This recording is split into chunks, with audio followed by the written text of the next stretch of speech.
और वेलोसिटी वाले कंसेप्ट से हमने एक बड़ी इंपॉर्टेंट चीज सीखी थी। अगर पूरे सिस्टम का मोमेंटम आपको चाहिए तो आप क्या कर दो, सेंटर ऑफ मास का मोमेंटम लिख दो, काम खत्म हो जाए। सेंटर ऑफ मास आपको मोमेंटम बहुत ही इजीली क्विकली कैलकुलेट करके दे देगा। अगर मैंने कहा यार कि एक्सटर्नल फोर्स जो है ना, इसको क्या कर दें, जीरो कर दें, बाहर से कोई फोर्स ही नहीं लग रहा है ना, तो ऐसे कैसे होंगे जब बाहर से कोई एक्सटर्नल फोर्स नहीं लग रहा होगा। तुम बोलोगे क्या होगा यार, एकदम फ्रिक्शनलेस सरफेस। टाइम से गोला निकल के दागा तो पहले ये रेस्ट पे था, तो गोला जो है वो निकलता है इस वेलोसिटी से, टैंक जाएगा पीछे। रस्सी में इधर टेंशन आएगा तो उसकी वजह से ये ब्लॉक इधर मूव करेगा, और रस्सी में इधर टेंशन आएगा तो ये बंदा भी आगे चलेगा। तो हाय गाइस, क्या हालचाल, कैसे हो आप सभी लोग। वेलकम टू दिस सेशन में आपका बड़ा भाई निखिल धावाई हाजिर हूं लेकर के आपके सामने lecture number 4 of centre of मास। और दोस्तों, आज जो हम बात करने जा रहे हैं वो है मोमेंटम कंजर्वेशन की। तो आज के लेक्चर में हम पढ़ेंगे मोमेंटम कंजर्वेशन। काफी इंटरेस्टिंग ये टॉपिक है, इसमें बहुत ही प्यारे प्यारे सवाल भी बनते हैं। तो कुछ सवाल हम अगले लेक्चर में देखेंगे और कुछ सवाल हम आज ही निपटा देंगे। तो चलिए बिना देरी किए सेशन को बढ़ाते हैं आगे। तो मोमेंटम कंजर्वेशन अब ये सेशन से पहले तक हमने कुछ बातें कर ली थी, तो उनकी भी बातें कर ली जाएं एक बार। जैसे कि हमने क्या क्या पढ़ लिया था। हमने कुछ जस्ट अ मिनट। आज तो अगर मैं आपको थोड़ा सा रिकैप देने जाऊं तो हमने जो चीजें पढ़ ली हैं, हमने पढ़ लिया है क्या कि किस तरीके से सेंटर ऑफ मास निकाला जाता है। सेंटर ऑफ मास निकालने का तरीका है कुछ ये,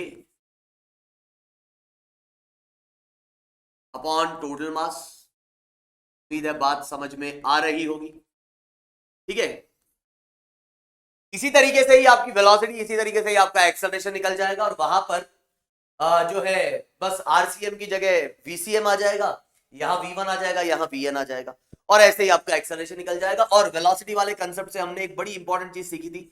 अगर पूरे सिस्टम का मोमेंटम आपको चाहिए तो आप क्या कर दो, सेंटर ऑफ मास का मोमेंटम लिख दो, काम खत्म हो जाएगा। सेंटर ऑफ मास आपको मोमेंटम बहुत ही इजीली क्विकली कैलकुलेट करके दे देगा। जैसा कि मैंने स्टार्टिंग लेक्चर में बताया था कि कुछ क्वांटिटीज ऐसी होंगी जिनको सेंटर ऑफ मास की मदद से बड़े इजीली निकाला जा सकता है। तो उसमें एक सेंटर ऑफ मास है, सॉरी उसमें एक मोमेंटम हो गया है सिस्टम का, पोटेंशियल एनर्जी हो गई है, काइनेटिक एनर्जी नहीं निकलती है ना। काइनेटिक एनर्जी को नहीं निकाल सकते, ध्यान रखना सेंटर ऑफ मास के कंसेप्ट से। और ऐसे ही फिर हमने एक और बात कही थी कि अगर सिस्टम के ऊपर कुछ नेट एक्सटर्नल फोर्स लग रहा है तो वो किसके इक्वल आएगा, मास into acceleration of centre of mass. Mass into acceleration of centre of मास, ठीक है। या फिर आप ऐसा भी बोल सकते हो यहीं से, ये बात मैंने बताई नहीं थी लेकिन अभी बता देता हूं कि अगर मैं इसको डिफरेंशिएट करता हूं तो ये आ जाएगा rate of change of momentum, और ये आ जाएगा mass into acceleration of centre of mass. तो basically the net external force is actually equals to what, it is equals to rate of change of momentum of the system. भाई जिस तरीके से force होता है डीपी बाई डी टी, तो पूरे system पे लगने वाला जो नेट फोर्स होगा वो होगा rate of change of momentum of the system. या आप ऐसा भी कह सकते हैं कि net external force is rate of change of momentum of system की जगह मोमेंटम ऑफ सेंटर ऑफ मास। क्यों, सेंटर ऑफ मास का ही जो मोमेंटम है वही सिस्टम का मोमेंटम, ठीक है। अब हम एकदम तैयार हैं मोमेंटम कंजर्वेशन को समझने के लिए और इसके सवालों को सॉल्व करने के लिए। तो देखो बहुत ही आसानी से हम इसको प्रूव कर सकते हैं। हमने क्या कहा, हम ये जानते हैं कि अगर किसी सिस्टम पे कुछ एक्सटर्नल फोर्स होगा तो वो इक्वल आएगा उस सिस्टम के rate of change of momentum के इक्वल। सी बात है, अभी अभी जस्ट बताया है तुम्हें। इसको डिफरेंशिएट करोगे, इसको डिफरेंशिएट करोगे तो एमएसीएम आएगा, एंड एमएसीएम एफ एक्सटर्नल। पिछली क्लास में हमने देखा है, तो एफ एक्सटर्नल इज दिस। अब ध्यान से सुनो मैं क्या कह रहा हूं। अगर मैंने कहा यार कि एक्सटर्नल फोर्स जो है ना, इसको क्या कर दे, जीरो कर दे, बाहर से कोई फोर्स ही नहीं लग रहा है ना, तो ऐसे कैसे होंगे जब बाहर से कोई एक्सटर्नल फोर्स नहीं लग रहा होगा। तो तुम बोलोगे क्या होगा यहां पर। अब यार बाहर से अगर कोई फोर्स नहीं लग रहा है, तुम यही कहोगे कि सर इसका मतलब ये है कि ये चीज जीरो हो गई, मतलब ये चीज भी जीरो हो गई। इसका मतलब rate of change of momentum of system, या आप कहे centre of mass is zero. तो आप क्या बोलेंगे आप यहां से कहेंगे सिस्टम का जो मोमेंटम है वो कैसा आएगा, वो एक कांस्टेंट क्वांटिटी है। आएगी कि नहीं आएगी? सिस्टम का जो मोमेंटम आएगा वो एक कांस्टेंट क्वांटिटी आएगी। क्यों? क्योंकि भाई कांस्टेंट का डिफरेंशिएशन ही 0 आता है, ये एक कांस्टेंट क्वांटिटी होगी और इसी को हम कहेंगे मोमेंटम कंजर्वेशन। तो यहां से अपने को साफ साफ पता लग जा रहा है क्या कि momentum of system is conserved when net external force is 0 on system। जब नेट एक्सटर्नल फोर्स 0 होगा तो मोमेंटम 0 होगा। अब ऐसा हो सकता है कि किसी एक डायरेक्शन में नेट फोर्स 0 हो, दूसरी डायरेक्शन में ना हो। मान लो एक्स में 0 है, वाई में नहीं है, तो हम क्या बोलेंगे? हम कहेंगे कि भाई एक्स डायरेक्शन में मोमेंटम कंजर्व है और वाई में नहीं है। आई बात समझ में? तो इस तरीके से हम यहां पर चीजों को देख सकते हैं। ठीक, अब सुनो, तो ये कहानी अपने को समझ में आ गई मोमेंटम कंजर्वेशन की, कब ये वैलिड होगा। ठीक है, अब जो एग्जांपल्स होते हैं हमारे पास, जैसे कि वो एनएलएम में भी हमने देखा था एक्शन रिएक्शन वाली बात, तो कुछ ऐसे यहाँ पे हम कुछ एग्जांपल्स देख सकते हैं। जैसे कि वही मैं एग्जांपल दोबारा ही बता रहा हूं क्योंकि यहाँ पे हम मोमेंटम कंजर्वेशन की बात कर रहे हैं। तो हमने कहा कि भाई एक नाव थी, वो नाव जो है पानी के अंदर थी, ऐसा तैर रही थी, और जो है एक बंदा था, उसने क्या किया? उसने इस नाव से जो है छलांग लगा दी। क्या किया इस बंदे ने? इस नाव से छलांग लगा दी भाई। ठीक है, ये जो है इसने एकदम से छलांग लगा दी इधर से। अब जैसे ही इसने छलांग लगाई तो आपको ये समझना है, इसने बोट को धक्का दिया होगा पीछे, तो इसको रिएक्शन मिला होगा आगे। तो है ये वही एक्शन रिएक्शन। लेकिन अगर मैं आपसे पूछूं क्या एक्स डायरेक्शन में कोई फोर्स लगा बाहर से, तुम बोलोगे पानी लगा देगा। हम उसको नेग्लेक्ट करके चल रहे हैं कि पानी वानी का कोई फ्रिक्शन नहीं लग रहा है ना। बोलोगे पानी में फ्रिक्शन कहाँ होता है भाई, उसको विस्कस ड्रैग कहते हैं। वो वाले फ्रिक्शन को हम कंसिडर नहीं कर रहे। तो मैं क्या कह रहा हूं कि अगर बाहर से कोई फोर्स नहीं लग रहा है एक्स डायरेक्शन में, तो जितने वेलोसिटी से ये आगे जा रहा होगा, कुछ वेलोसिटी से ये पीछे जा रहा होगा, मतलब ये आगे जाएगा तो ये पीछे। तो मोमेंटम कंजर्वेशन। क्यों? क्योंकि पहले बोट रुकी हुई थी, ये बंदा भी रुका हुआ था, जैसे ही उसने छलांग मारी आगे, बोट जाएगी पीछे और ये जाएगा आगे। ऐसे ही और एग्जांपल जो हमने देखे थे एनएलएम में, तो ये सब, जैसे मान लो भाई साहब इधर क्या है अपने पास, ये टैंक है,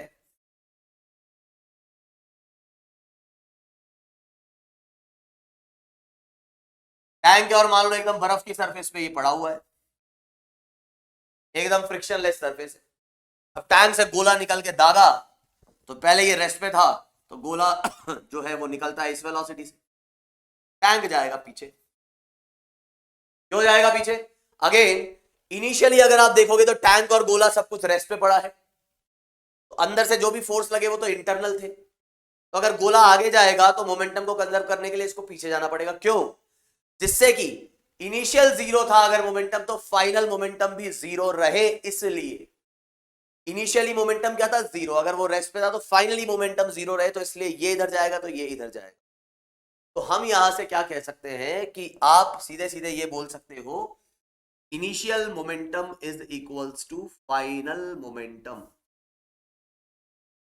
initial momentum is equals to final momentum. ये आपका आ जाएगा मोमेंटम कंजर्वेशन। सिंपल सी बात, बस ये लिख देना है आपको। ठीक है ना। अब जैसे मान लो एक सवाल हम देख लेते हैं। अच्छा, एक और चीज हम यहां पर क्या बोल रहे हैं, हम कह रहे हैं कि भाई सिस्टम का मोमेंटम कांस्टेंट है, इसका मतलब सीधी सीधी सी बात है, सेंटर ऑफ मास का मोमेंटम भी कैसा है? कांस्टेंट।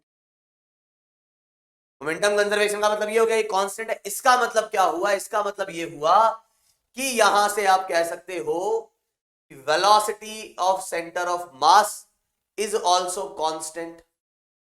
अब ये दो चीजें हो सकती है, या तो ये रेस्ट पे होगा या ये मूव हो रहा होगा। कौन? Centre of mass. तो अगर बाहर से कोई फोर्स नहीं लग रहा है, उसके बावजूद भी अगर सेंटर ऑफ मास चल रहा था, तो ये ऐसी बात है कि जब फोर्स 0 होता है तो हम बोलते थे ना, कोई चीज रुकी हुई है तो वो रुकी ही रहेगी, और कोई चीज चल रही है तो उतनी ही वेलोसिटी से चलती रहेगी। तो सेम बात सेंटर ऑफ मास के लिए भी वैलिड है कि सेंटर ऑफ मास अगर रेस्ट पे था तो वो रेस्ट पे ही रहेगा। अगर इनिशियली वो रेस्ट पे था और फाइनल और बाहर से कोई फोर्स नहीं लग रहा, बाहर से अगर कोई फोर्स नहीं लग रहा और इनिशियली वो रेस्ट पे था तो सेंटर ऑफ मास रेस्ट पे ही रहेगा। ठीक है, ये आपको ये कह रहा है सीधे सीधे सेंटर ऑफ मास की वेलोसिटी कांस्टेंट है। दो चीजें हो सकती है, या तो वो रेस्ट पे होगा या मोशन में। रेस्ट पे है तो रेस्ट पे ही रहेगा और मोशन में है तो उसी वेलोसिटी से चलता रहेगा। उसके मोमेंटम को कोई चेंज नहीं कर सकता जब तक कि बाहर से कोई फोर्स नहीं लगा देते। तो एक सवाल हम देखते हैं। सवाल में आपको क्या कहा गया है?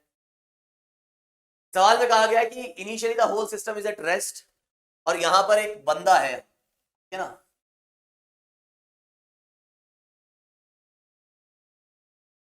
यहां पर क्या है, एक बंदा है जो क्या कर रहा है, तो ये रस्सी खींच रहा है और ये जो रस्सी है, ये रस्सी किससे जुड़ी हुई है? रस्सी इस ब्लॉक से बांध रखी है हम। ये बंदा क्या कर रहा है? बंदा जो है वो रस्सी खींच रहा है ऐसे ऐसे ऐसे, और ये सरफेस जो है वो कैसी है? वो है स्मूथ। कहा गया है कि इनिशियली ये बंदा जो है वो रेस्ट पे था, ब्लॉक भी रेस्ट पे था, पूरा सिस्टम रेस्ट पे था। ठीक है, तो ये रस्सी को ऐसा खींचने लगता है। अब नीचे फ्रिक्शन तो है नहीं, तो इस बात को समझना, रस्सी में इधर टेंशन आएगा तो उसकी वजह से ये ब्लॉक इधर मूव करेगा और रस्सी में इधर टेंशन आएगा तो ये बंदा भी आगे चलेगा, क्योंकि नीचे फ्रिक्शन नहीं है। ये बात को समझो आप, बंदा भी आगे चलेगा। तो आपसे पूछा गया है कि find the position at which they will collide with each other. दोनों को पॉइंट मास लेके चलना है और इनिशियली इनके बीच की जो दूरी थी वो थी L। दोनों के साइज को नेगलेक्ट करना है, तो इनिशियली इन दोनों के बीच की दूरी जो थी वो थी कितनी? L। इसका मास है अपने पास कितना? कैपिटल M, और इसका मास है स्मॉल m। तो अब आपको ये सवाल सॉल्व करना है कि अगर ये रस्सी को खींच रहा है, खींचे जा रहा है, तो किस पोजीशन पे ये दोनों एक दूसरे से टकरा जाएंगे? फाइनली टकराएंगे, वो भी चल रहा है ये भी चल रहा है। सिस्टम आपका कैसा है? इनिशियली रेस्ट पे था। आराम से इसे सॉल्व करो, वीडियो को पॉज करके फिर मैं बताता हूं। सबसे पहली बात, क्या मैं यहां पे मोमेंटम कंजर्वेशन लगा सकता हूं? जी हां, बिल्कुल मैं मोमेंटम कंजर्वेशन लगा सकता हूं। ठीक है, मोमेंटम कंजर्वेशन क्यों है यहां पर? क्योंकि there is no external force on the system. बात कर रहा हूं M+M की। ये रस्सी का जो फोर्स है वो इंटरनल हो जाएगा। भैया तुम खुद सोचो कि पूरे सिस्टम को अगर एक साथ उठा लिया तो फिर एक्स डायरेक्शन में कोई फोर्स नहीं लग रहा, एक्स डायरेक्शन में कोई फोर्स नहीं लग रहा, इसका मतलब इनिशियली मोमेंटम कितना था आपका? 0 था। मतलब सेंटर ऑफ मास की वेलोसिटी 0 थी। फाइनली भी सेंटर ऑफ मास की वेलोसिटी 0 ही रहेगी। तो सेंटर ऑफ मास मान लो कहीं यहां आ रहा था, ये डिस्टेंस कितना आ जाएगा अपने पास? हैवियर इधर, सेंटर ऑफ मास मान लो यहां आ रहा था, कैपिटल M है ना, हैवियर के पास रहता है, आपको पता होगा। ये वाली जो दूरी आ जाएगी वो कितनी आ जाएगी? ML/M+M। अब ये मत पूछना ये कैसे आ गई, पहले लेक्चर में ही बता दिया है तुम्हें कैलकुलेशन ऑफ सेंटर ऑफ मास में, ये दूरी कैसे आएगी। यहां ओरिजिन माना तो capital M into 0 small m into L upon M+M। तो capital M into 0 plus small m into L upon M+M, ये डिस्टेंस आ गया, ये सेंटर ऑफ मास आ गया। तो आपको ये पता होना चाहिए कि यहां से सेंटर ऑफ मास जो है वो डिस्प्लेस होगा ही नहीं। Displacement of centre of mass is what? It is 0।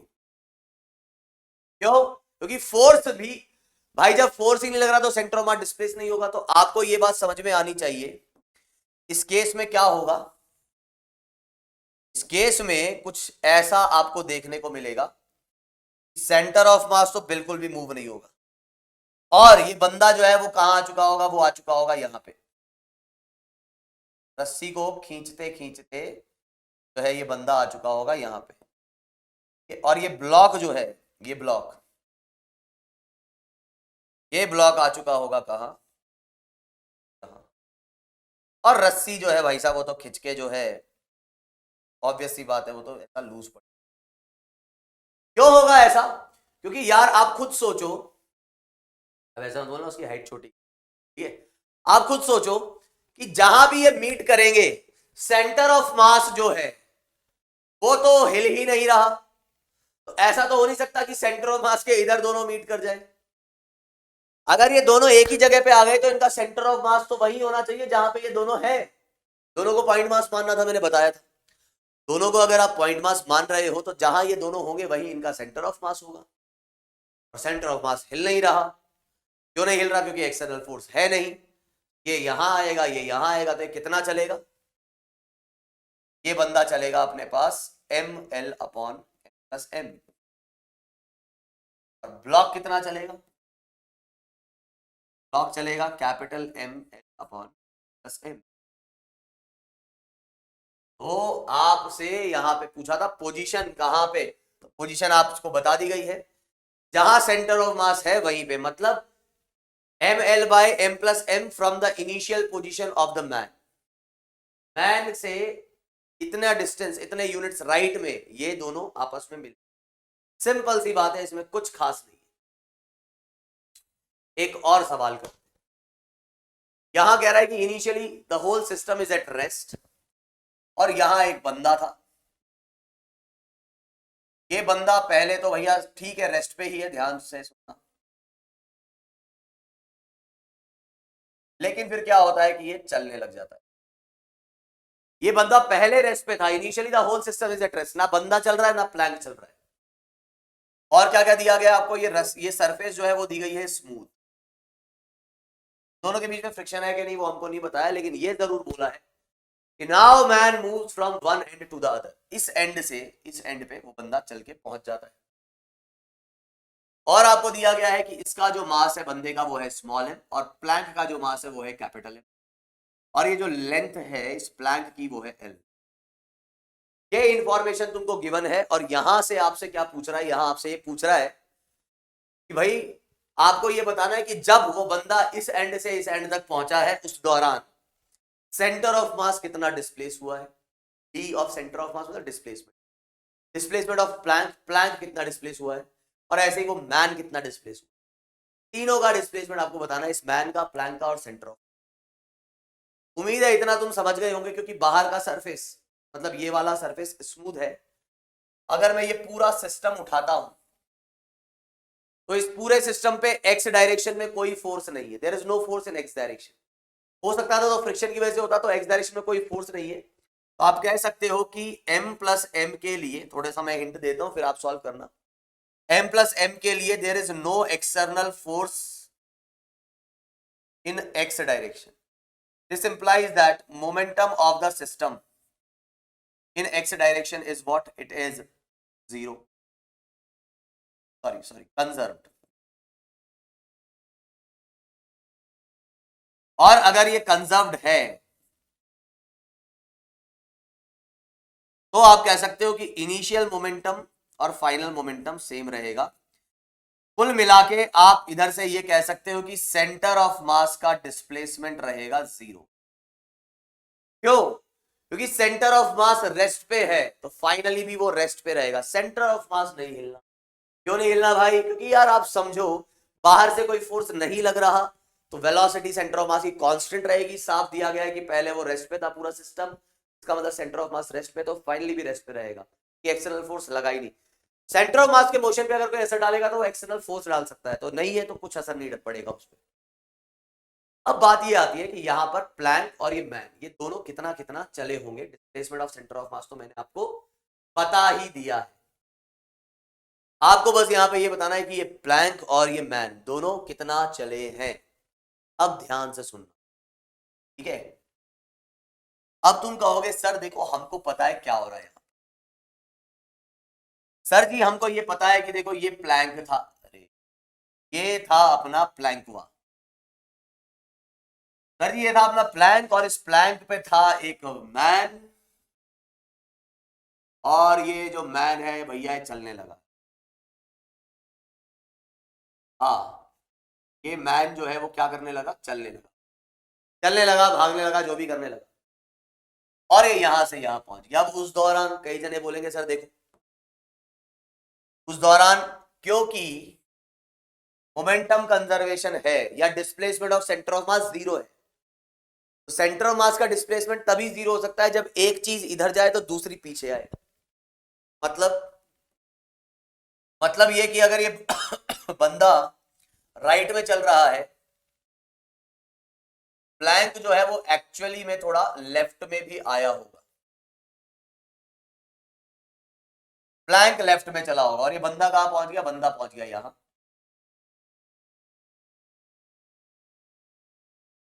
बंदा पहुंच गया यहां। अब सर जी बात ये है इधर से कि प्लैंक इस तरफ चला है x। अब मैं कुछ नहीं कर रहा, तुम इसको वो करो, पॉज करो वीडियो को और सॉल्व करो।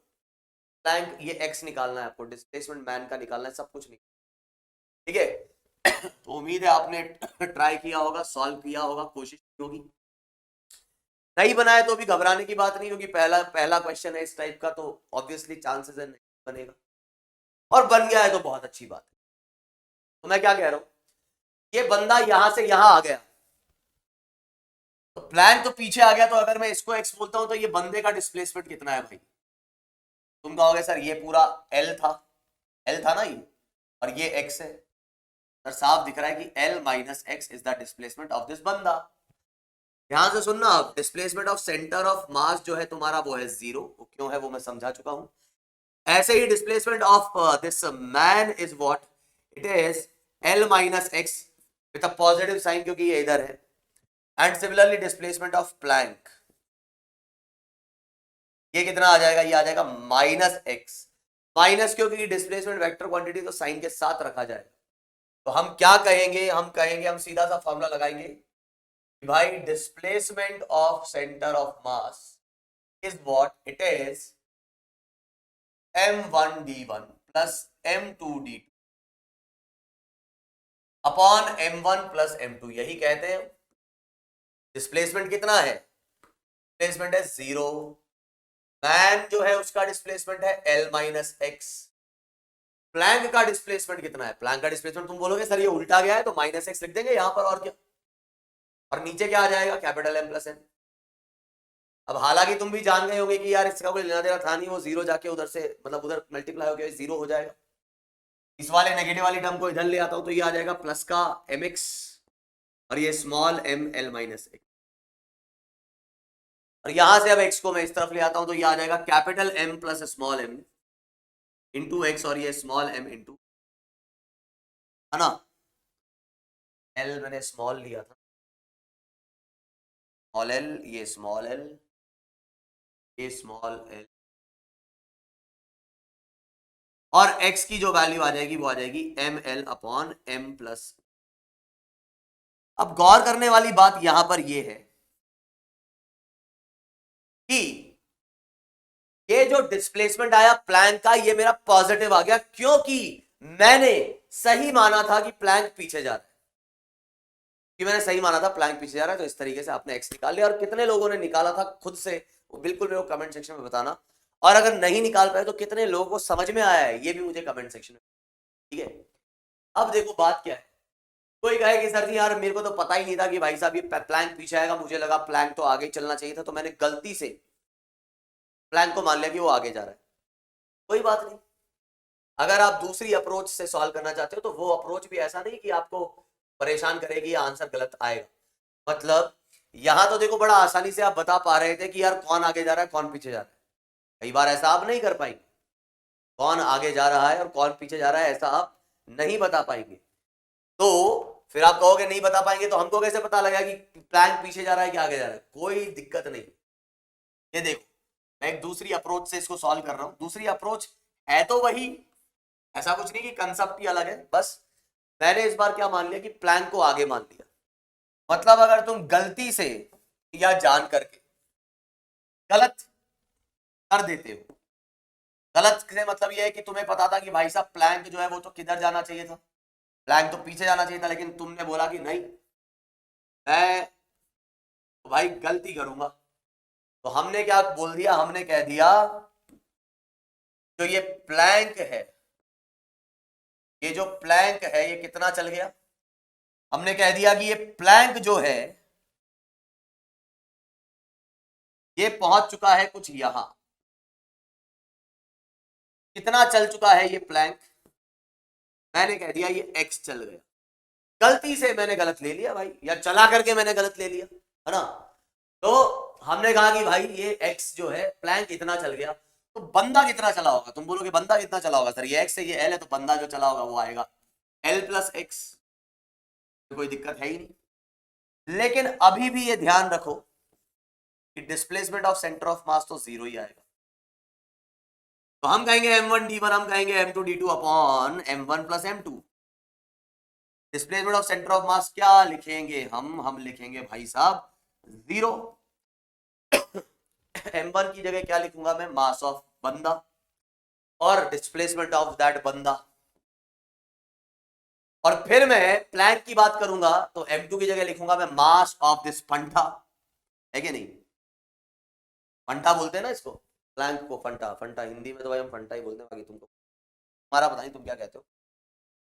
प्लैंक कितना चला है? प्लैंक चला है कुछ x, तो माइनस नहीं प्लस ही लिखेंगे। सर जी क्यों प्लस क्यों लिखा आपने? यार मैं ये कह रहा हूं कि मेरे मुताबिक इस बार तो ये बंदा भी आगे गया है और ये फंटा भी आगे गया है, प्लैंक भी आगे गया है, और नीचे जो है वो क्या आ जाएगा? अब इसको उधर भेजोगे तो वो तो 0 हो ही जाएगा। mx और कैपिटल mx को इधर लाओ, ये आपका जो है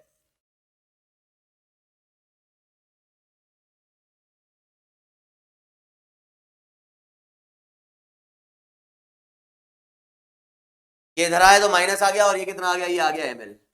अब देखो साहब, अगर आप गलती से गलत या जानबूझकर गलत लेते हो तो भी आपका रिजल्ट जो है ना एग्जैक्ट आया है। ये क्या बता रहा है आपको? ये भाई साहब आपको ऐसा बता रहा है कि मेरे भाई ये जो प्लैंक है ना वो आगे नहीं वो पीछे गया। माइनस ये दिखा रहा है कि आपने डायरेक्शन गलत ले ली। तो अब आपसे पूछे कि डिस्प्लेसमेंट ऑफ बंदा कितना है? डिस्प्लेसमेंट ऑफ बंदा is L plus x, and what is x? Magnitude मत डाल देना, साइन के साथ डालना, हम डालेंगे J, और रिजल्ट जो आएगा वो आ जाएगा कितना? ml by m plus n। उम्मीद है ये बात यहां तक समझ में आई होगी। ये आपके पास हो जाएगा डिस्प्लेसमेंट ऑफ बंदा, and this is the displacement of Fanta. ठीक है, तो ये बंदा और फंटा वाले सवाल जो है एकदम बिल्कुल बकवास सवाल होते हैं, कुछ खास इसमें होता नहीं। ऐसा करते हैं, एक और स्लाइड लेते हैं और इसको एक सवाल और देता हूं मैं तुम्हें करने को। सवाल क्या कह रहा है? सवाल ये कह रहा है कि भाई साहब देखो कि आपका ये प्लैंक है ना, ये बिल्कुल मेंस लेवल वाले सवाल हैं, कुछ ऐसा नहीं है कि ये कोई बहुत तगड़ी चीज है। ठीक, सवाल ये कह रहा है आपको, एक बंदा था यहां, एक बंदा था यहां,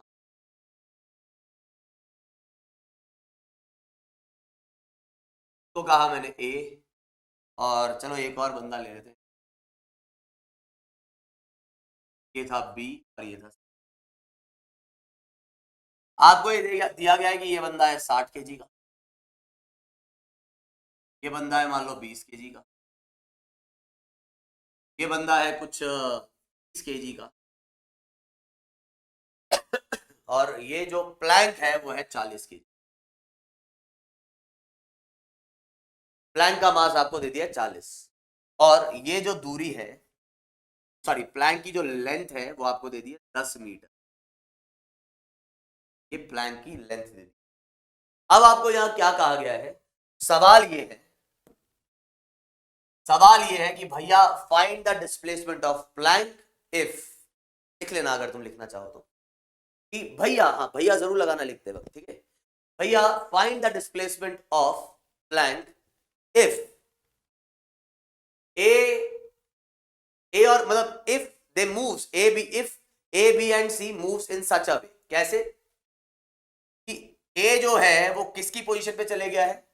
ए जो है वो बी की पोजीशन पे चले गया है, बी जो है वो सी की पोजीशन पे चले गया है, मतलब A moves to the position of B, ऐसा लिख लेना इंग्लिश में आप, B moves to the position of C and C moves to the position of A. कुछ इस तरीके से मोशन हो गया, ये यहां आ गया, ये यहां आ गया, और ये चल के इधर आ गया। तो आपको ये पूछा, ये आपसे पूछा गया है कि बताओ यहां पर प्लैंक का डिस्प्लेसमेंट कितना होगा। कुछ खास नहीं करना भाई, यहां एकदम बकवास सवाल है ये, एकदम बकवास। ठीक है, तो हमने क्या कह दिया, हमको नहीं पता भाई प्लैंक आगे जाएगा पीछे जाएगा, हमने तो कह दिया यार आगे जा रहा है। सवाल क्या है? सवाल लिख लेना, find the displacement of the plank. अच्छा, और सवाल में ये भी दे रखा है initially the whole system is at rest. Initially whole system is at rest, whole system is at rest, है ना। बाकी का जो मामला है ना वो क्या बता रहा है आपको कि find displacement of Planck, find displacement of Planck if they moves in such a way, A moves to the position of B, B moves and C moves to the initial position of A। तो भैया A कहाँ आ गया है, A जो है वो B की position पे आ गया, मतलब A आ गया है मिड पे, कैसा B आ गया है अपने पास यहाँ, ठीक है, तो B आ गया यहाँ और C जो है वो आ गया यहाँ, कुछ नहीं है यहाँ पे, बात समझ पा रहे हो। यहां अगर आप देखेंगे तो आपको ये बात समझ में आनी चाहिए कि प्लैंक का अगर डिस्प्लेसमेंट आपने कहा है कितना x, तो a कितना डिस्प्लेस हुआ है भाई, ये था आपके पास 5 मीटर, तो a डिस्प्लेस हुआ है, देखो a यहां से यहां चल गया, ये 5 है और ये x है, तो displacement of a is x plus 5, ठीक है। इसी तरीके से डिस्प्लेसमेंट ऑफ बी अगर हम देखें तो बी जो है प्लैंक के रेस्पेक्ट में चला है 5 और प्लैंक फिर चल गया है कितना x, और तो बी कितना चल गया है, बी चल गया है अपना वही x प्लस 5। क्या तुम्हें ये बात समझ में आती है, इसको कुछ ऐसा समझो कि अगर प्लैंक नहीं चलता तो बी तो यही पहुंचा, तो बी कितना चला 5, लेकिन प्लैंक उसको x और आगे ले गया, तो x प्लस 5। सी के बारे में क्या कहना है यार, सी जो है वो पीछे चला है 10, प्लैंक के रेस्पेक्ट में सी पीछे चला है 10, लेकिन प्लैंक उसको थोड़ा सा आगे भी ले आया कितना x। समझ में आ रही है बात, तुम खुद सोचो ना कि मानो ऐसा मानो कि ये प्लैंक चला नहीं होता, रुका रहता, तो ये बंदा यहां से यहां जाता, यहां से यहां चला तो कितना चला -10, और फिर प्लैंक इसको आगे ले गया कितना x, तो प्लस x। और प्लैंक का डिस्प्लेसमेंट तो आपको पता ही है वो कितना है, वो है, अब कुछ नहीं करना, अब जो है displacement of centre of mass, तो कहानी भाई रटी रटाई सी है कि since there is no external force in X direction, सब कुछ स्मूथ है भाई, है ना, वही सेम सवाल है, ये सरफेस स्मूथ है, कुछ नहीं है यहाँ पर, एक सब वही सवाल है, बस थोड़ा सा चेंज किया है मैंने, एक बंदे की जगह 2 बंदे और एक्स्ट्रा दे दिए, है ना, फैमिली पैक है पूरा। यहाँ पर अभी हम क्या बोल रहे हैं कि displacement of centre of mass is actually what, it is 0। हाँ, तो ये हम लिखेंगे displacement of centre of mass is MADA, MBDB, MCDC and PDP, displacement of plank और mass of the plank upon total mass, उसको capital M से ही represent कर देता हूं मैं। क्या आ जाएगा अपने पास 0, MA कितना भाई साहब, MA है 60 kg, तो 60 और ये आ जाएगा 5 + x, इस डायरेक्शन में पॉजिटिव डिस्प्लेसमेंट। अच्छा देखो ये ध्यान रखना, सी के डिस्प्लेसमेंट को मैं एज इट इज ये लिखूंगा कि मैंने नेगेटिव साइन इंक्लूड कर लिया है, -10 + x, तो ये साइन ऑलरेडी इंक्लूडेड है इसमें। तो मास ऑफ बी का मास कितना है, बी का मास है 20 और डिस्प्लेसमेंट इसका भी है 5 + x। सी का जो मास कितना है वो है 30 और इसका डिस्प्लेसमेंट है -10 + x। अब ऐसा मत बोला सर सी इधर गया है तो माइनस लिखो, अरे वो तुमको भी समझ में आ रहा होगा, देखो मैं समझा देता हूं अगर किसी को ये समझ नहीं आया तो, कि सर ये कैसे लिख दिया, ये वाली लेंथ कितनी है बताना जरा, बोलोगे ऑब्वियसली सर ये 10 है ना, 10, हाँ 10 है सर, अच्छा, और ये वाली जो पोजीशन है तो ये सी, और ये कितना आ गया, देखो सी यहां से यहां आ गया, यहां से यहां आ गया, है ना।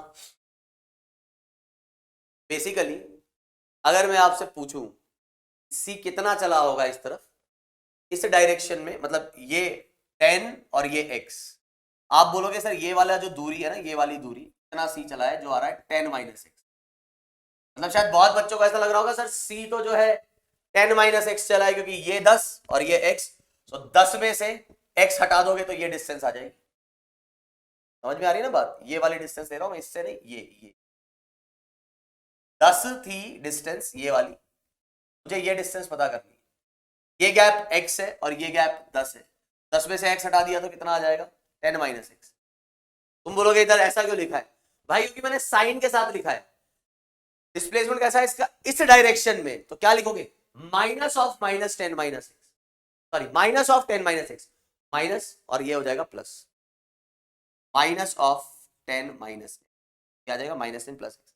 तो ज्यादा बेटर यही है ना यार कि सी पीछे गया 10 और आगे गया प्लैंक के साथ एक्स, तो माइनस का 10, बस ये लिख दिया सीधे।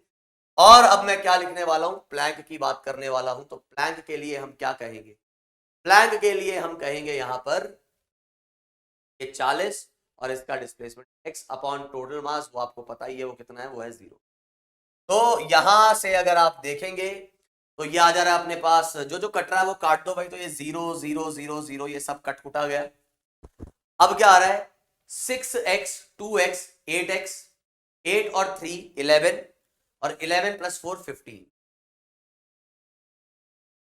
ये अपने पास आ गया 15x। फिर अपने पास जो आ रहा है ये आ रहा है 30, यहां से 30 30 के साथ आ रहा है 10, 30 और 10 40,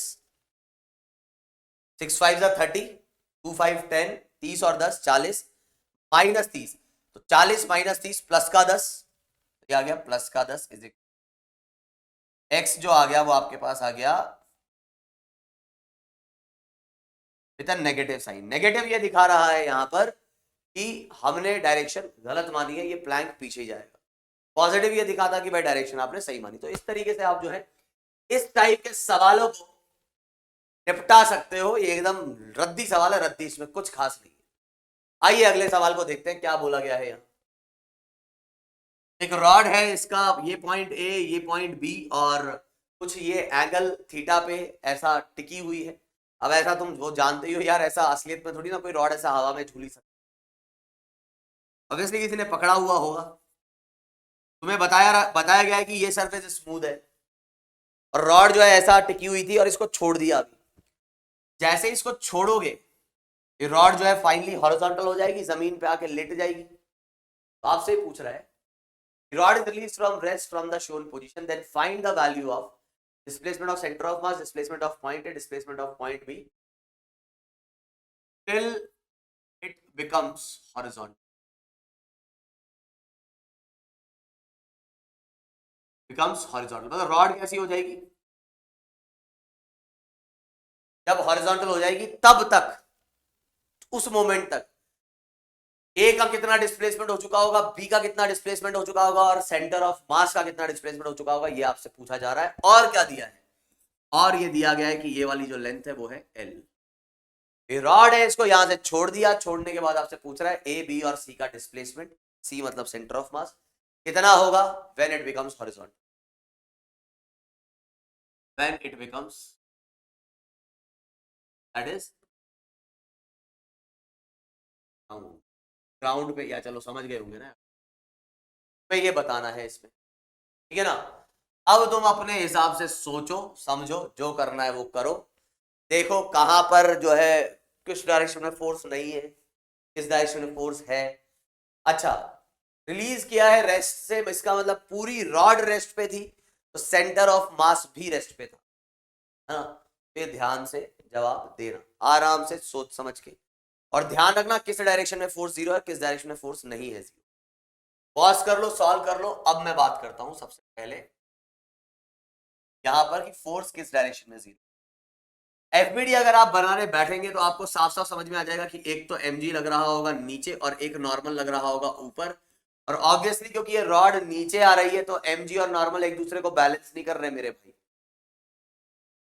और यहां कोई फ्रिक्शन है नहीं, तो यहां वाई डायरेक्शन में फोर्स 0 नहीं है। तुम बोलो sir N is equals to mg, अरे नहीं भाई, वो नीचे आ रही है ना रॉड, सेंटर ऑफ मास नीचे आ रहा है ना। तुम मुझे बताओ कि सेंटर, ये रॉड ऐसे टिकी रह सकती है क्या यहाँ पे, तुम बोलोगे नहीं, तो गिरेगी, गिरेगी मतलब सेंटर ऑफ मास नीचे आएगा ना, हाँ, और आएगा तो फिर एक्सेलरेशन हो गया ना उस सेंटर ऑफ मास का, और एक्सेलरेशन हो गया तो नेट फोर्स 0 कैसे हुआ, नहीं हुआ। वाई डायरेक्शन में नेट फोर्स 0 नहीं है, और इसी वजह से सेंटर ऑफ मास आपका वाई डायरेक्शन में डिस्प्लेस होगा। तो जितने भी लोगों ने जल्दबाजी में ये सॉल्व कर दिया कि भैया displacement of centre of mass is 0, they are wrong. Displacement of centre of mass is not 0, it is non 0 in Y direction, but yes in x direction there is no net force in x direction, या ऐसा लिख लो external force in x direction और इससे अपने को ये पता लगता है कि velocity of centre of mass in X direction is constant. वो पहले रेस्ट पे था तो बाद में भी वो रेस्ट पे ही रहेगा। सेंटर ऑफ मास का displacement in X direction it is 0। Centre of mass x direction में डिस्प्लेस ही नहीं होगा। तो अब सुनो इस सवाल को कैसे सॉल्व करेंगे। सेंटर ऑफ मास जो है वो एक्स डायरेक्शन में डिस्प्लेस ही नहीं होगा। तो यहां हम क्या कहेंगे, यहां हम कुछ ऐसा कहेंगे, मान लो ये अपनी जो थी ये तो सरफेस हो गई,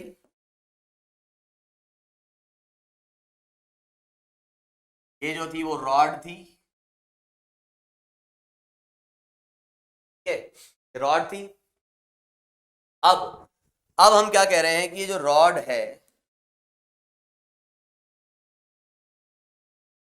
फाइनली कैसे मूव करी होगी।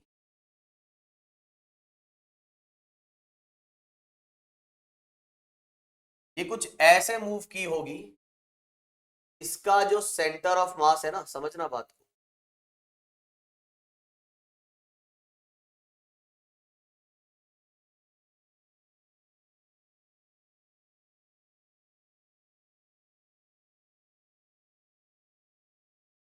ये कुछ ऐसा मूव करी होगी रॉड कि रॉड का जो सेंटर ऑफ मास है, मान लो यहां था, वो फाइनली इधर, सेंटर ऑफ मास जो है वो यहां था तो यहां से यहां सीधे गिरेगा। वो क्यों गिरेगा सीधे, कि सेंटर ऑफ मास का वाई डायरेक्शन में डिस्प्लेसमेंट है, एक्स डायरेक्शन में नहीं। सेंटर ऑफ मास सीधे गिरेगा सीधे। तो रॉड का मान लो अगर आपने ये पॉइंट कहा था कितना ए, तो अगर आपका ये जो पॉइंट था रॉड का ये था ए अब कहां आ चुका है, वो आ चुका है यहां। ऐसे ही रॉड का ये पॉइंट था बी, तो बी अब कहां आ चुका है, बी आ चुका है यहां। क्या ये बात समझ में आ रही। और अब अगर आपको डिस्टेंस पूछी जाए तो ऑब्वियस सी बात है, ये ए की फाइनल पोजीशन है, ये इनिशियल, ये वाली जो लेंथ आएगी वो आएगी l/2, और ये वाली लेंथ भी कितनी आएगी, l/2।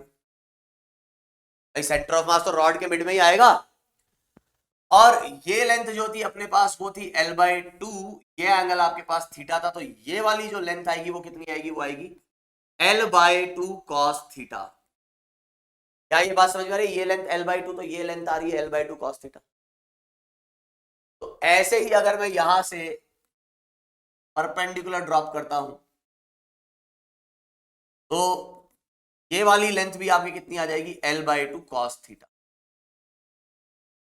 अब आपसे पूछा जाए कि बताओ डिस्प्लेसमेंट क्या होगा सेंटर ऑफ मास का, एकदम हम जवाब दे सकते हैं बिल्कुल एकदम सही सही। Displacement of centre of mass इस डायरेक्शन में और कितना है वो l/2 sin theta minus J cap, l/2 sin theta minus J cap, नीचे की तरफ माइनस जे कैप। क्यों, क्योंकि भाई ये l/2 है, ये थीटा है, तो ये लेंथ आएगी l/2 sin थीटा। समझो इस बात को, नीचे की तरफ। ऐसे ही डिस्प्लेसमेंट ऑफ ए, तो ये है डिस्प्लेसमेंट, ये ए ऐसे मूव किया है इधर से इधर, ये डिस्प्लेसमेंट, तो ये गैप कितना आएगा, l/2 में से l/2 cos थीटा को माइनस करो, l/2 minus l/2 cos theta, ये तो आ गया मैग्नीट्यूड, बट डायरेक्शन कैसी है, माइनस आई कैप, माइनस आई कैप। आ रही है बात समझ में। ऐसे ही डिस्प्लेसमेंट ऑफ बी, तो बी जो है वो कितना डिस्प्लेस हुआ, वो इस डायरेक्शन में डिस्प्लेस हुआ है इतना, और नीचे भी आया, वो नीचे भी आया और इधर भी गया। जो जो दिखेगा वो बोलेंगे भाई साहब, समझ रहे हो बात को। तो कितना नीचे आया है वो आया एल साइन थीटा नीचे, तो माइनस का L sine theta J cap, और कितना आगे गया है, हो गया है l/2 minus l/2 cos theta I cap. इस तरीके से आप यहां पर डिस्प्लेसमेंट निकाल सकते हो ए बी और सेंटर ऑफ मास। कंसेप्ट ये था क्योंकि रॉड पे एक्स डायरेक्शन में कोई फोर्स नहीं है, तो centre of mass x direction में डिस्प्लेस, क्योंकि इनिशियली वो रेस्ट पे था, इस वजह से, मात्र यही वजह थी और कुछ खास वजह। और कोई वजह नहीं थी भाई। ठीक है, चलिए तो एक और सवाल कर लेते हैं ये डिस्प्लेसमेंट पे, फिर हम आगे बढ़ेंगे।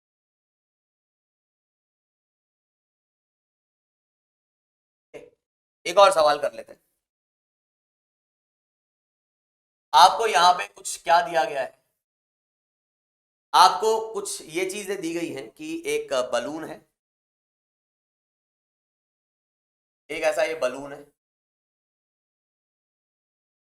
और इस बलून से एक रस्सी बांधी हुई है।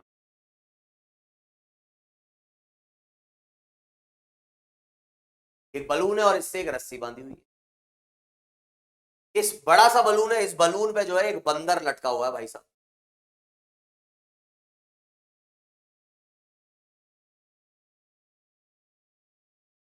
तो एक बंदर इधर लटका हुआ है इस बलून पे। बलून का जो मास है वो है आपका कैपिटल एम, बंदर का जो मास है वो है स्मॉल एम, रस्सी मासलेस मान लो। इनिशियली ये जो लेंथ है वो है एल, लेंथ कितनी है एल। अब इस सवाल को एक तो ऐसे पूछा जा सकता है कि मान लो ये बलून और ये बंदर ये रेस्ट पर है मामला पूरा, ठीक। रेस्ट पे मतलब ये हवा में उड़ने वाला बलून है, लेकिन वो वेट इतना है कि आप जानते हो कि एक वो बायंसी लगता है ऊपर की तरफ, बायंसी और वेट वो बैलेंस कर रहा है, मतलब ये हवा में तैर रहे दो। तो अब अगर बंदर जो है वो चलना स्टार्ट कर दे तो क्या होगा, बंदर ऊपर जाएगा तो बलून थोड़ा सा नीचे आएगा। तो ये ऐसा ही सवाल है जैसे वो प्लैंक पे जो मैन चलता था ना, है कि नहीं भाई। आपके पास अगर ये एक प्लैंक दिया हुआ है और यहाँ पे वो बंदा जो है वो भाग रहा है, तो वो प्लैंक पे एल यूनिट्स चल गया तो प्लैंक पीछे आएगा, बंदा आगे जाएगा, एक्स डायरेक्शन में कोई फोर्स नहीं। ये वैसा ही सवाल हो जाएगा वाई डायरेक्शन में कि भाई नेट फोर्स आपके पास वाई डायरेक्शन में 0 है, वो कैसे पता लगा, वो ऐसे पता लगा कि ये मूव नहीं कर रहा था इससे, तो ये जब ऊपर जाएगा तो ये नीचे आएगा। तो तुम वैसे ही ले सकते हो कि ये कुछ एक्स ऊपर गया, कौन, ये बलून, वैसे तो तुम जानते हो बलून नीचे आएगा, तुमने कह दिया बलून अगर एक्स ऊपर गया तो ये बंदर जो है वो एल प्लस एक्स ऊपर चले जाए, और उस तरीके से तुम डिस्प्लेसमेंट ऑफ बलून और डिस्प्लेसमेंट ऑफ बंदर या displacement of centre of mass तो 0 रहेगा ही, वो निकाल सकते हो। लेकिन सवाल में ऐसा नहीं दे रहा क्योंकि रिपीट थोड़ी ना करेंगे। सवाल क्या है वो सुनो, इनिशियली ये बंदर और ये मास, सॉरी ये बलून और ये बंदर, ये दोनों ऊपर जा रहे हैं कांस्टेंट वेलोसिटी से।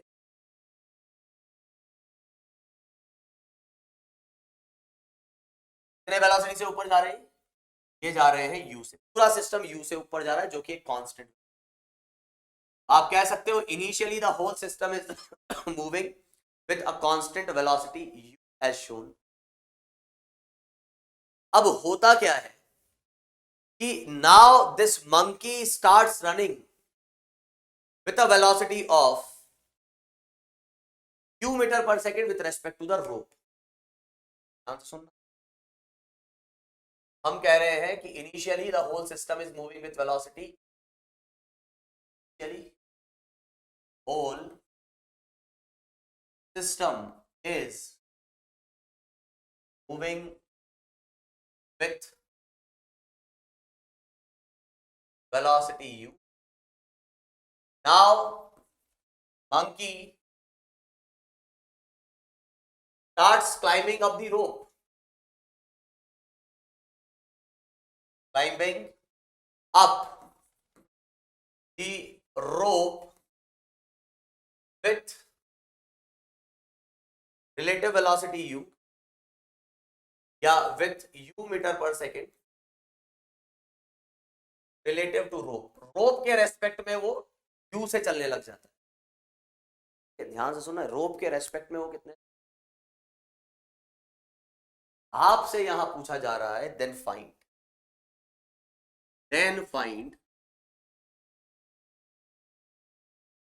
द डिस्प्लेसमेंट ऑफ, पहला सेंटर ऑफ मास, दूसरा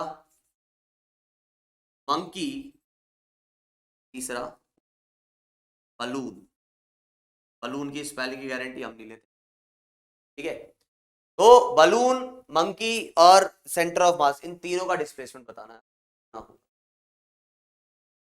अब यहां पर ये सवाल आप आराम से एक बार पॉज करो, देखो जैसा है। अब हिंट यहां पर ये है, हालांकि वाई डायरेक्शन में नेट फोर्स 0 है तो आपका डेफिनेटली मोमेंटम कंजर्व रहेगा, लेकिन इस सेंटर ऑफ मास भी चल रहा था तो वो उतना ही वेलोसिटी से चलता रहेगा। इनिशियली सेंटर ऑफ मास की वेलोसिटी कितनी थी? वो थी u, क्योंकि दोनों अगर u से चल रहे हैं, सेंटर ऑफ मास भी u से चल रहा होगा, तो सेंटर ऑफ मास की वेलोसिटी इस बार चेंज नहीं हो सकती कि वाई डायरेक्शन में कोई नेट फोर्स नहीं है। वो इसलिए पता लगा क्योंकि कांस्टेंट स्पीड से तभी जा सकता है ना। अगर नेट फोर्स 0 नहीं होता, नॉन 0 होता, तो कांस्टेंट स्पीड से कैसे जाता? कांस्टेंट स्पीड से ये ऊपर जाया जा रहा है, तभी जा रहा है जब नेट फोर्स 0 है। यहां हम क्या बोल रहे हैं कि सेंटर ऑफ मास की वेलोसिटी भी u होगी और इसको कोई चेंज नहीं कर सकता। अब आराम से सॉल्व करो, ठीक है? तो टाइम लो, पॉज करो वीडियो को और आराम से सॉल्व करो, देखते हैं कितने लोग सॉल्व कर पाए। यहां हम क्या कहेंगे, मेरे हिसाब से जितनों ने सॉल्व करना होगा कर लिया होगा, अब वीडियो को अनपॉज भी कर लिया होगा, और अब हम बात करने जा रहे हैं किसकी? इस बलून की। ध्यान से सुनना एक एक बार। ये जो मंकी है इसकी जो वेलोसिटी है, तो ये मंकी चढ़ रहा है, ये रोप जो है वो क्लाइम कर रहा है, ये रिलेटिव वेलोसिटी दे रखी है u। क्लाइम करते करते वो फाइनली कहां तक पहुंच जाएगा? L units. भाई रोप पूरा चढ़ गया रिलेटेड टू रोप, तो मंकी स्टार्ट्स क्लाइंबिंग अप, तो वो कहां तक पहुंचेगा? भाई गुब्बारे पे थोड़ी ना चढ़ेगा, बस यहीं तक जाएगा। यहां से यहां तक वो एंड ए तक चढ़ गया, चाहे यहां पे लिख लेना वो एंड ए तक चले गए। एंड ए मतलब इसको ए बोल देते हैं। मंकी जो है यहां से यहां जब पहुंचेगा तो रिलेटिव वेलोसिटी रोप के रेस्पेक्ट में कितने से चला वो? रोप पे, रोप देख रही तो रोप, मान लो मैं रोप हूं और मेरे पे मंकी चढ़ता हुआ जा रहा है, तो मैं देखो अच्छा मंकी अभी यहाँ है और फाइनली वो मेरे टॉप पोजीशन पे पहुंच गया, तो रोप के हिसाब से मंकी उसके रेस्पेक्ट में कितना चला? एल। कितने वेलोसिटी से? रिलेटिव वेलोसिटी यू से। तो time taken by the monkey climb the rope, climb the rope is कितना आ जाएगा? वो आ जाएगा relative distance upon relative velocity, तो आ जाएगी L बाय। इतने टाइम में ये मंकी यहां से यहां पहुंच जाएगा। सबसे पहले हमने टाइम निकाल लिया। अब बात आती है किस चीज की? अब बात आती है हमारे पास सबसे पहले तो कि since there is no external force in Y direction, Y direction में कोई फोर्स है ही नहीं, इसका मतलब ये आ जाएगा यहां से velocity of centre of mass is constant and that is equals to what? Is constant. तो velocity of centre of mass आ जाएगी अपने पास, u थी तो u ही रहेगी, है ना? u थी तो कितनी रहेगी? u ही रहेगी, ठीक है? अब तो डिस्प्लेसमेंट कितना लिखोगे centre of mass? Displacement of centre of mass is constant velocity से वो चल रहा है तो into time, velocity into time. Velocity है उसकी u और टाइम कितना है? L by u। Centre of mass कितना चल चुका होगा? सेंटर ऑफ मास इस केस में चल चुका होगा L यूनिट्स। सेंटर ऑफ मास चल चुका होगा कितना? L unit.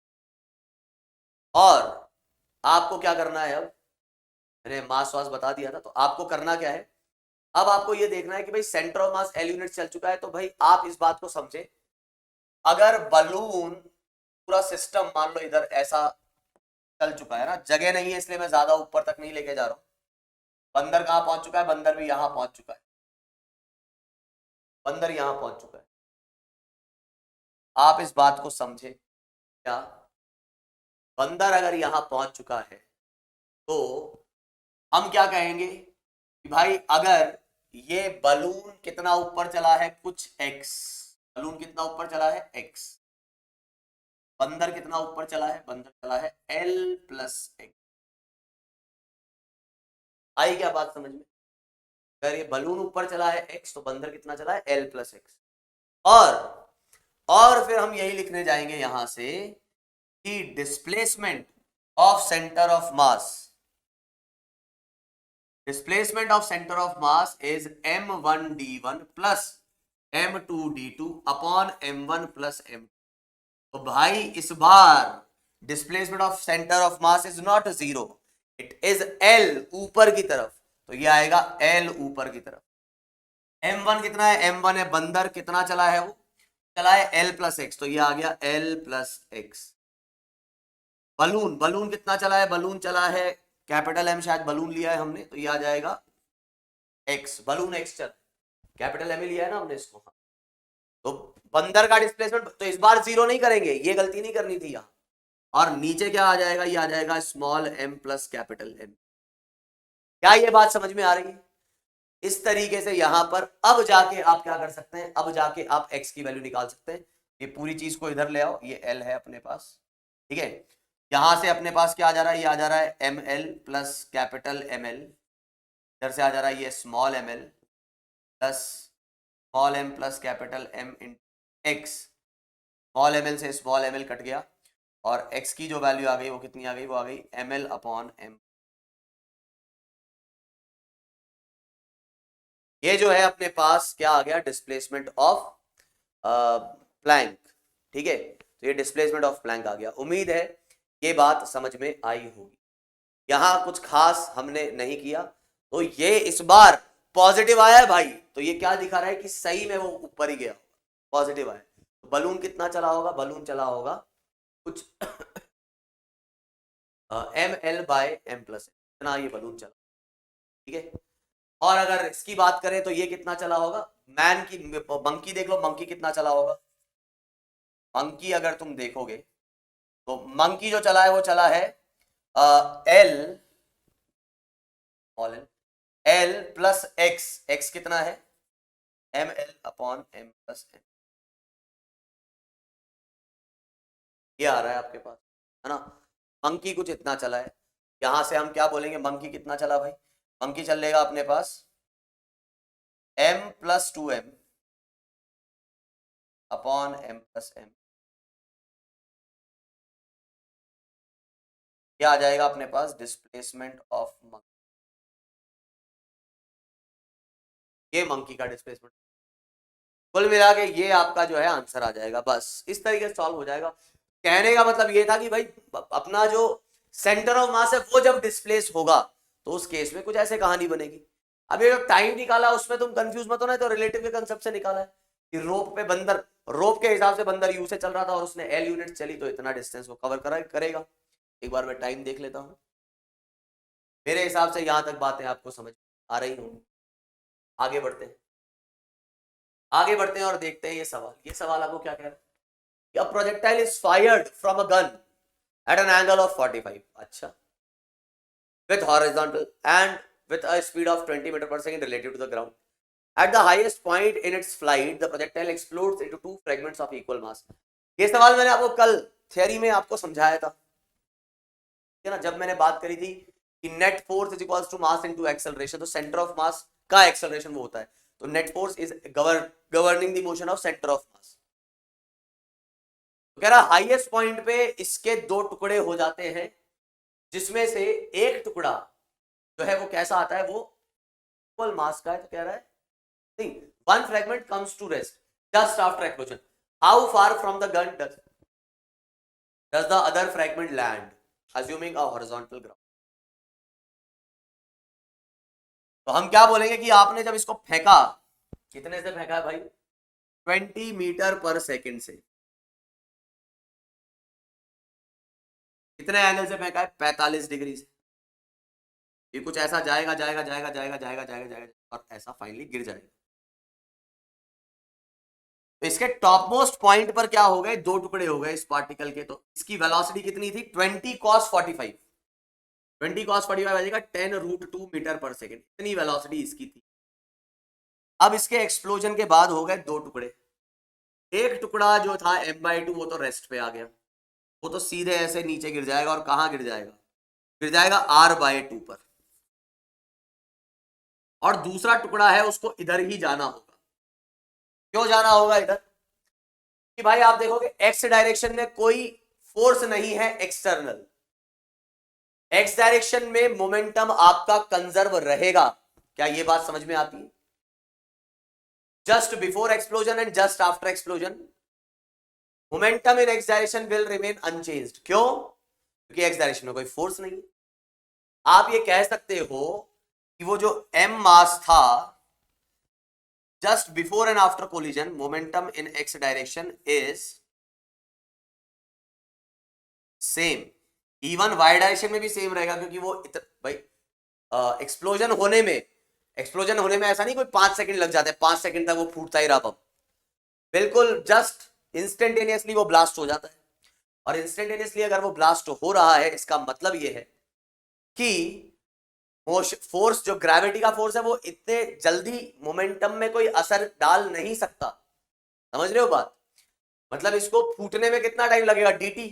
तो क्या mg, तुम बोलोगे सर mg है ना एक्सटर्नल फोर्स, बिल्कुल सही बात है, mg एक एक्सटर्नल फोर्स है, लेकिन फिर भी जो उसको टाइम दिया गया है एक्सप्लोजन वाला, उसमें वो कोई सिग्निफिकेंट मोमेंटम में चेंज क्रिएट नहीं कर सकता. ये बात को समझना.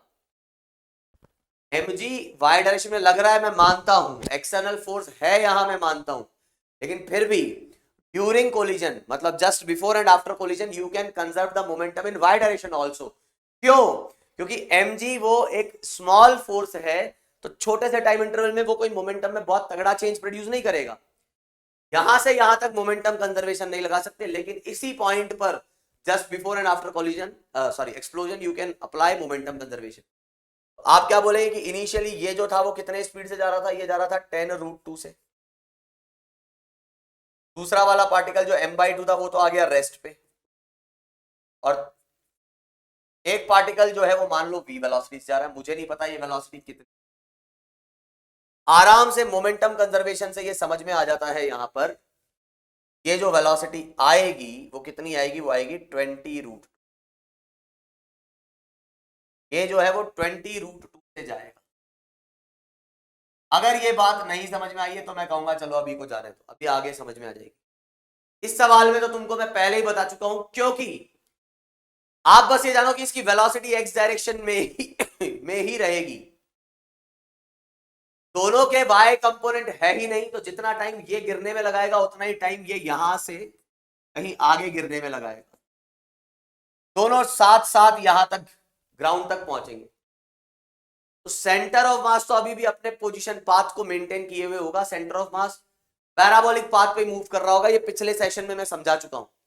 सेंटर ऑफ मास कहां गिरता आपका? सेंटर ऑफ मास कहीं गिरता इतने दूरी पर, जो कितनी लिखी जाती? जो लिखी जाती 2 square by g and sine 2 theta.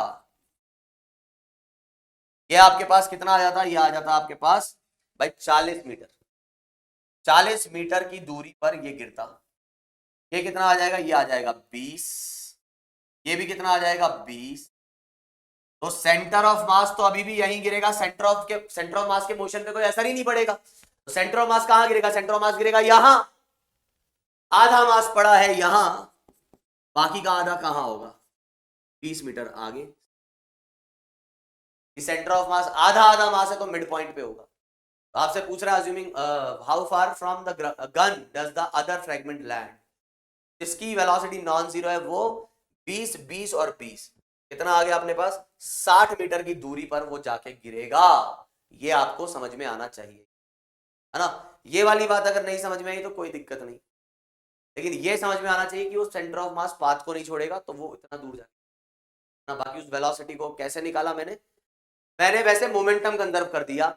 Explosion से जस्ट पहले जो मोमेंटम था बाद में भी वही मोमेंटम रहेगा एक्स डायरेक्शन में.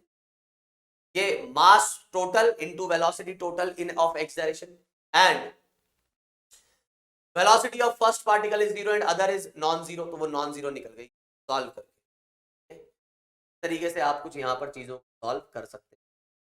सवाल और देखते हैं हम.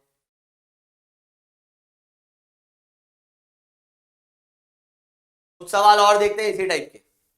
ठीक है, तो बिल्कुल टाइम बाकी है तो हम सवाल देख लेते हैं. जैसे कि सवाल में मान लो आपको दिया है क्या, आपको वही प्लैंक वाला सवाल में दे रहा हूं. ठीक है ना, प्लैंक वाला सवाल मैं दे रहा हूं कि मान लो ये था प्लैंक, और ये प्लैंक जो है ये एक स्मूथ सरफेस पे रखा हुआ है, और एक बंदा यहां पर खड़ा है और ये बंदे ने क्या कर दिया भाई, इसने जंप मार दी। ठीक है, तो सवाल आपको ये कह रहा है initially the whole system is at rest, whole system is at rest, पूरा पूरा सिस्टम कैसा है, रेस्ट पे। Now man jumps with velocity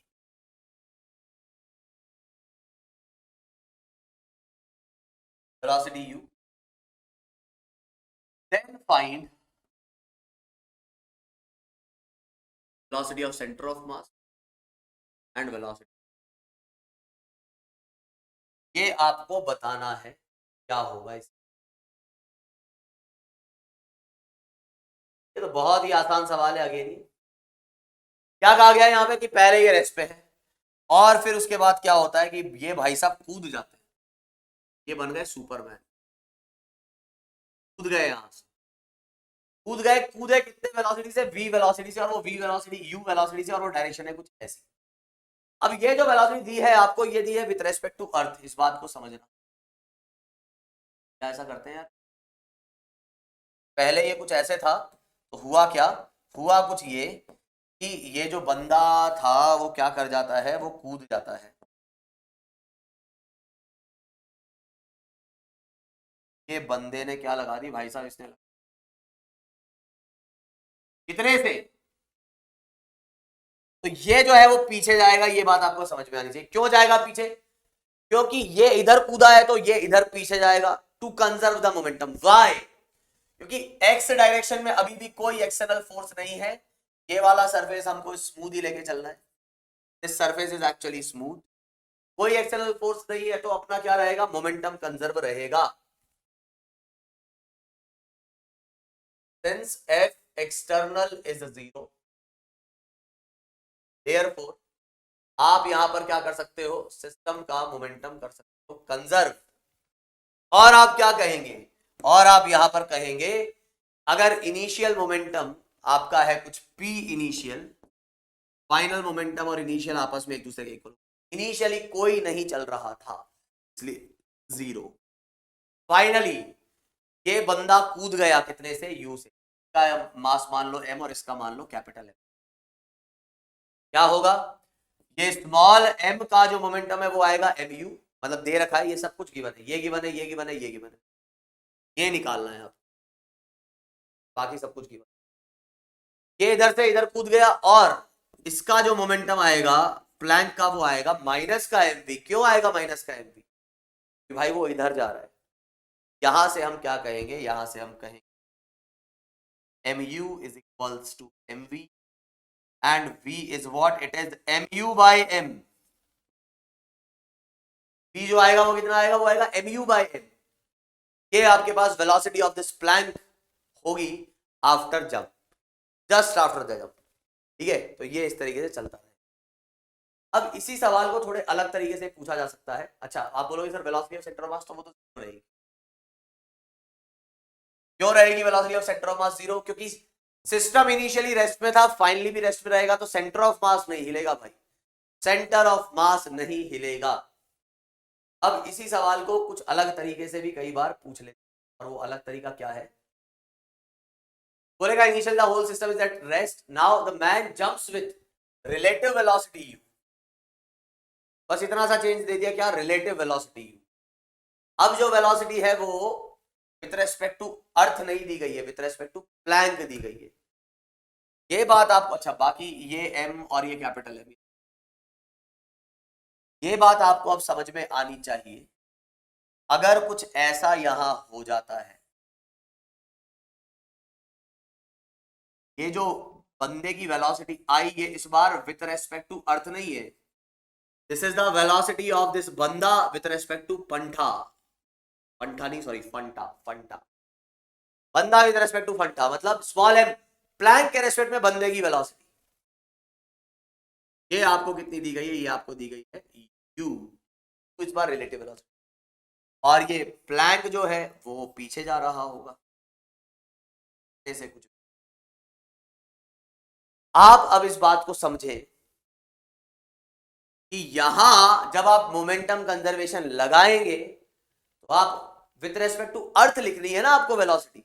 भाई ऐसा थोड़ी ना कि बंदे का momentum with respect to plank लिख दोगे और प्लैंक का momentum with respect to earth लिख दोगे।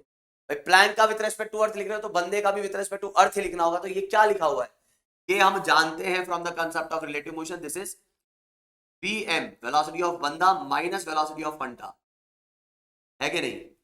And velocity of Fanta is what? Velocity of Fanta is minus v। Minus क्यों? क्योंकि वो इस डायरेक्शन में जा रहा है। तो भाई साहब ये वेलोसिटी आएगी आपके पास, वेलोसिटी ऑफ दिस m।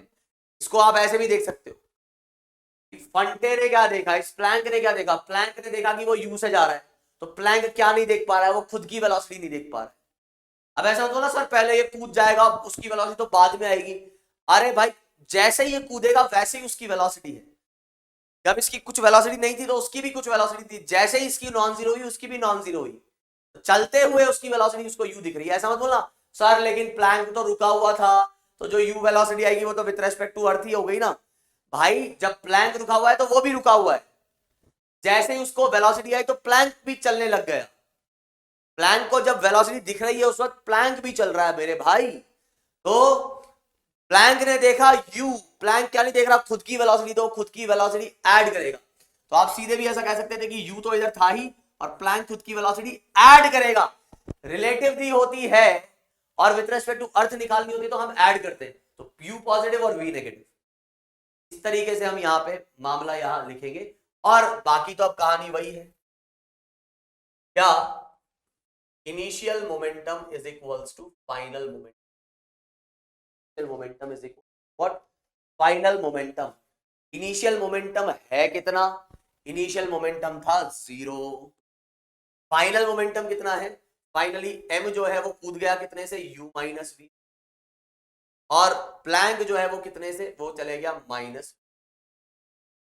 यहां से जब आप देखेंगे आपको ये दिखेगा small m plus capital mv और इधर आ जाएगा mu और v की जो वैल्यू आ जाएगी वो आ जाएगी mu upon m plus capital m। ये आपके पास रहेगी v की वैल्यू और मामला हो जाएगा यहीं पे समाप्त। एक बार टाइम में देखता हूं, तो इस तरीके से आप यहां पर ये चीज डाल सकते हैं। ठीक है, तो अब एक सवाल मैं आपको दे रहा हूं होमवर्क के लिए। होमवर्क में मैं क्या कह रहा हूं? पहली बात, वो रिलेटिव वेलोसिटी से कूदा तो सही, लेकिन इस बार initially the whole system is not at rest, also moving with some velocity u naught।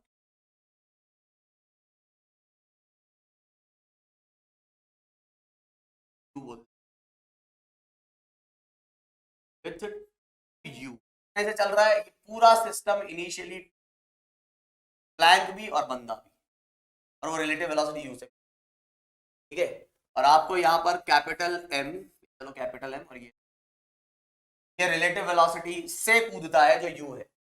2u तो उसे पूरा सिस्टम चल रहा है, तो ध्यान रखना ऐसे लिखोगे। कूदने के बाद आपको नहीं पता कि भाई कौन किधर कैसा है, तो आप बोल दो कि भाई ठीक है, आपको जैसा लग रहा है वैसा देखो। आपको लग रहा है कि प्लैंक पीछे जाना चाहिए तो आप पीछे मान लो, आपको लग रहा है प्लैंक आगे जाना चाहिए तो आप आगे मान लो। और ये बंदा जो है उसकी रिलेटिव वेलोसिटी कितनी है? वो है u। बंदा क्या नहीं देख पाएगा, सॉरी प्लैंक क्या नहीं देख पा रहा था? खुद की वेलोसिटी। तो रिलेटिव वेलोसिटी u है, प्लैंक खुद की वेलोसिटी भी उसमें ऐड करवाएगा। सर आप तो माइनस कर रहे हो, ऐड क्यों कह रहे हो? मेरे भाई u है इस डायरेक्शन में और दूसरा वेक्टर है इस डायरेक्शन में, तो u इधर और v इधर, एडिशन ऐसे ही होगा ना, वेक्टर है भाई, डायरेक्शन को साथ में लेके बात करनी पड़ेगी। अब आप मोमेंटम कंजर्व करके यहां पर इन चीजों को कर सकते हैं क्या? सॉल्व। इस तरीके से आप इसको सॉल्व कर सकते हैं और उम्मीद है सवाल आप कर लेंगे। इसको मैं बिल्कुल डिस्कस करूंगा इन द नेक्स्ट क्लास। ठीक है, और ये सवाल ऐसा करता हूं मैं अभी हटा ही देता हूं, आज के लिए बस इतना ही रखते हैं। तो ये सवाल और आपको दिया है होमवर्क में, चलो यार इसको तो मैं करवा देता हूं, इसको मैं करवा देता हूं। बोला 3 पार्टिकल्स ऑफ मास, ये चलो यार होमवर्क में ले लो यार, है ना, वर्क ही ले लो, ये 2 सवाल तुम्हारे होमवर्क है मोमेंटम के अंदर। देखते हैं कितने लोग कर पाते हैं कि नहीं, तो इसका थोड़ा मैं हिंट देना चाहूंगा फिर भी।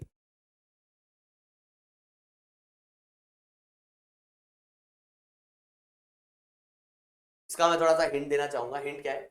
वह 3 particles 20 gram, 30 gram, 40 gram are initially moving along positive direction with 3 coordinates and due to their mutual interaction, mutual मतलब वो इंटरनल फोर्स है, first particle comes to rest, second particle acquires this velocity, what is the velocity of third particle.